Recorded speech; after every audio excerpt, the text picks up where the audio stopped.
Once upon a time, as the ocean observed her emerald splendor,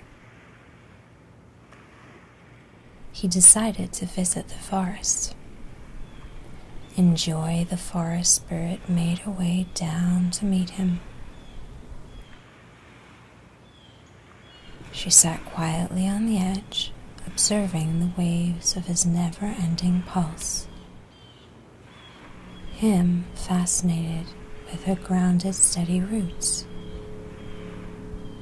Dancing along the thresholds, their bodies spoke like trees transforming into sand.